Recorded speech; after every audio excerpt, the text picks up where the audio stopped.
Hi friends, ఇంట్లో ఉన్న అట్ట ముక్కలతోటి నేను ఇప్పుడు ఒక డిజైన్ తయారు చేస్తున్నాను. పూల బుట్ట చూడండి. స్కేల్ లేకుండా పేపర్ని బుక్ని ఇలా పెట్టేసుకొని స్కెచ్ పెన్ తోటి ఇలా పార్ట్ షేప్ తీసుకున్నాను. పూల బుట్ట తయారు చేస్తున్నాను.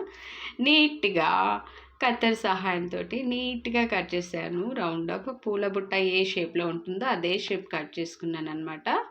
ఇంట్లో ఏవైతే శారీస్కి డబ్బాలు వస్తాయో ఆ డబ్బాలని నేను తీసుకున్నాను అనమాట. చూడండి, ఇలా సైడ్ ఈ రెండు కలర్స్ ఉన్నాయి కదా అన్నట్టు ఈ కలర్స్ని నీట్గా కట్ చేసుకున్నాను. మళ్ళీ కలర్స్ ఎందుకు వేస్ట్ చేయడం మళ్ళీ అన్నట్టు ఇవే కలర్ఫుల్గా ఉన్నాయి, వీటిని కట్ చేసుకోవచ్చు చిన్నగా అనేసి.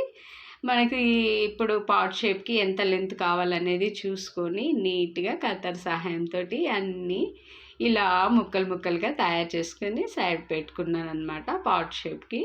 సో గమ్ తీసుకొని గమ్ అంటించేసాను. గమ్ అనేది నీట్గా అంటించాలి ఫ్రెండ్స్, ఎందుకనంటే గమ్ కొంచెం అటు ఇటుగా అంటించినా కూడా మళ్ళీ ఇవి లేస్తాయి అన్నమాట.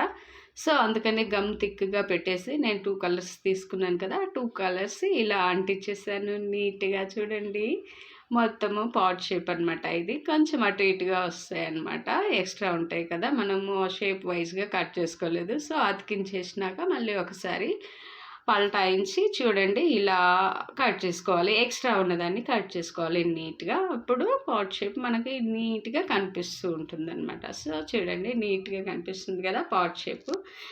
ఇప్పుడు నేను తీసుకున్న కలర్ఫుల్ పేపర్స్ని తీసుకొని దానికి కూడా మార్కింగ్ వేసుకొని కత్తెర సహాయంతో కట్ చేసుకున్నాను. ఇవి ఎన్ని కలర్స్ అయినా యూస్ చేసుకోవచ్చు. 2 ఫోల్డింగ్ 3 ఫోల్డింగ్ వేసాను. ఫోల్డింగ్ వేస్తూ మొత్తము గట్టిగా అనేసి ఇలా రఫ్గా గుంజేసి మళ్ళీ ఇలా కట్ చేశాను కత్తెర సహాయంతో. చూడండి, ఇలా ఫోల్డింగ్ చేసుకోవాలి.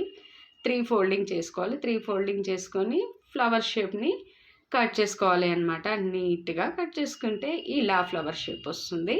నేనైతే 2 కలర్స్ వాడాను, ఇంకా కలర్స్ తీసుకోవాలి. నేనైతే నా దగ్గర ప్రజెంట్ ఈ కలర్స్ ఉన్నాయని వీటిని తీసుకొని వాడాను అనమాట. కొంచెం ఇలా లేయర్ కట్ చేసి గమ్ పెట్టేసి ఇలా అతికించేస్తే ఫ్లవర్ వచ్చేస్తుంది నీట్గా. ఏ షేప్ కావాలంటే ఆ షేప్ తయారు చేసుకోవచ్చు. నేనైతే 2 కలర్స్ యూస్ చేశాను. బాగున్నాయా? మళ్ళీ ఇంకొక కొంచెం అర్ధ చంద్రాకారం పార్ట్ షేప్ తీసుకొని ఎక్స్ట్రా పైన అతికిచ్చేసాను బ్లూ గన్ సహాయంతో. ఇప్పుడు మళ్ళీ ఇక్కడ పైన గమ్ పెట్టించేసి పువ్వులన్నీ అతికించేసాను. ఇంకా ఇలా వైట్గా ఉంటే బాగాలేదని కొంచెం కలర్ని ఇలా అద్దేసి గీతలు గీసాను అనమాట నీట్గా.